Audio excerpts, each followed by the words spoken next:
about the linked list data structure, which is a basic but very important data structure. And most of the questions in technical interviews are based on linked lists. So it is very important that you understand this concept properly and are able to write the code on your own. Okay, so now let's start. We have seen the list abstract data type in the previous section. It can be easily implemented using arrays.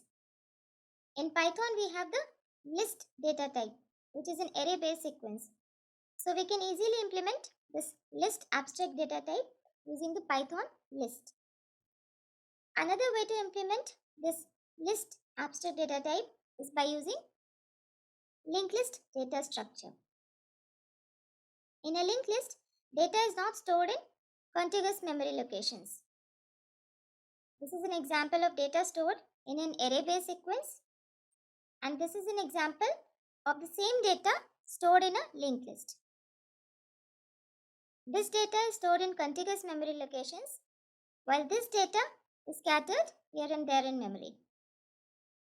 Here the list items are stored in sequential locations, so the relative positioning of list items is implicitly maintained. We know that this is the first item, this is second, and so on. In a linked list, the items are not stored in sequential locations, so the relative positioning of the list items is maintained with the help of links. A link is a reference to the next item of the list. So we have these links here. Each link refers to the next item. So with each list item, a reference to the next item is stored. Now the list item together with the link is called a node. So these all are nodes. These nodes are the basic building blocks of a linked list. The nodes are connected together by links and they collectively represent the linear order of the list. So this first node contains the first list item and reference to the second node. This node contains the second list item and reference to the third node, and so on. We just have to know where the first node is. All other nodes can be found by successively following the links.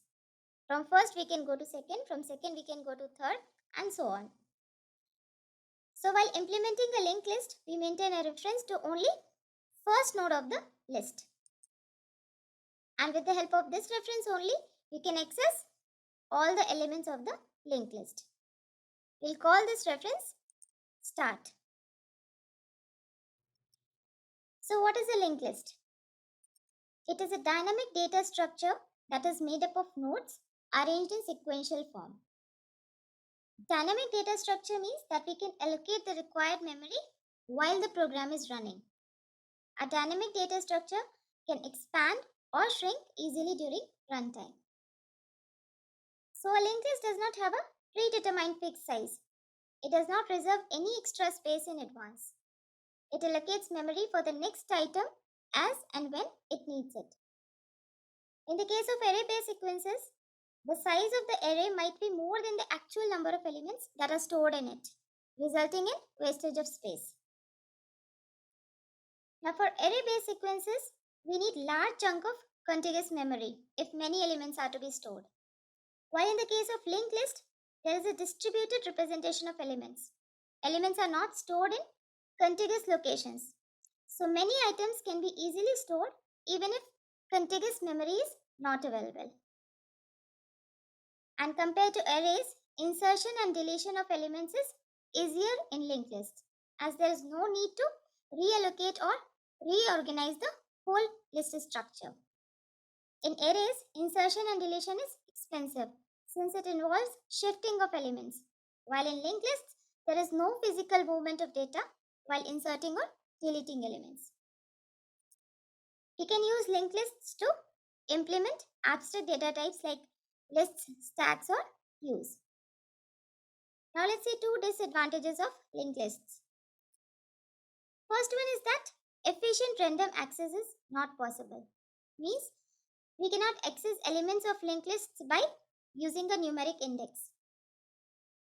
And the second one is that some extra memory is required for their implementation. This extra memory is due to the link that is stored with each item. Now these are the different variants of linked lists.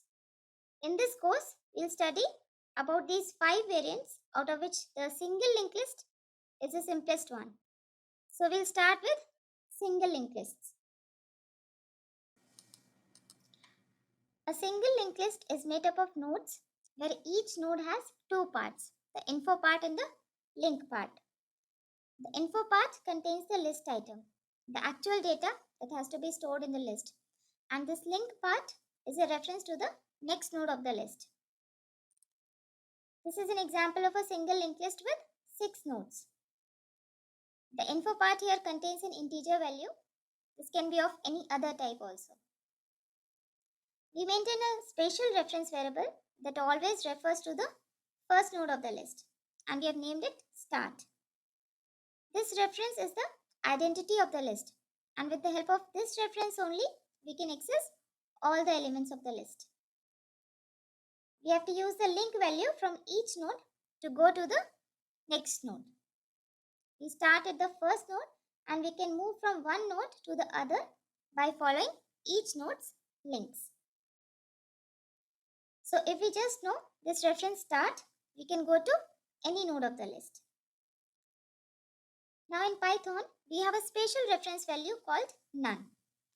So if the link part of a node is none, it means there is no next node. No next node means end of the list. In this presentation, we'll denote a link that is referring to none by using this shaded box. So we use none to denote the end of the linked structure. This is the last node of this list, so its link part is none. For an empty linked list, the reference start will be none. Now let's see how we can implement a single linked list in Python. This is the class node that represents a node of a single linked list.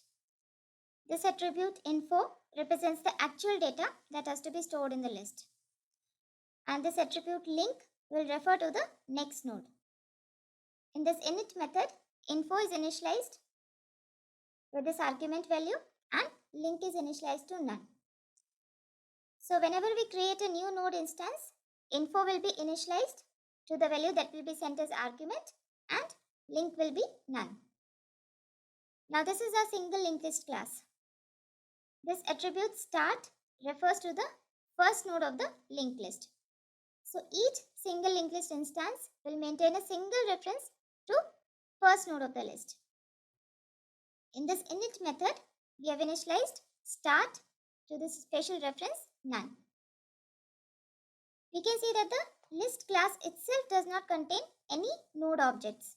It only contains a single reference to first node of the list. In the next few lectures, we'll develop all the methods of this single linked list class. So right now you can make a new Python file and write this node class and single linked list class. As you proceed through the lectures, you can replace these past statements with the real code. So first we have this init method. Then this method display list that will display the elements of the list. Then this method count nodes that will count the number of nodes in the list. This method will search for a value in the list.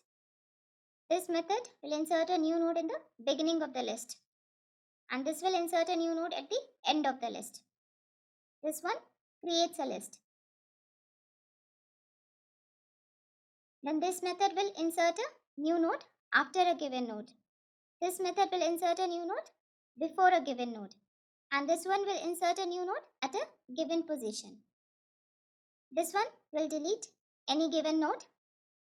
This one will delete the first node of the list. And this one will delete the last node of the list. This method will reverse the list. Now these two methods will sort the list using bubble sort. This one by exchanging data and this one by exchanging links. Now these methods are for inserting, detecting and removing cycle from a linked list. Then these two methods are for merging lists and these methods are for sorting the list using merge sort.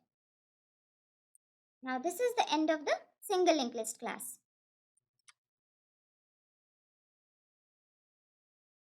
Now here we have created a new single linked list instance object. Currently there are no items in the list because in the constructor we have initialized start with none. Now with the help of this method create list, we'll create a single linked list, and then inside this while loop we'll perform various operations on the list with the help of all the methods of the single linked list class. Now in this while loop, first we are displaying all the options, and then depending on the choice entered, we call a particular method of the single linked list class. So if 1 is entered, we'll call this display list method. If 2 is entered, we'll call this count nodes method.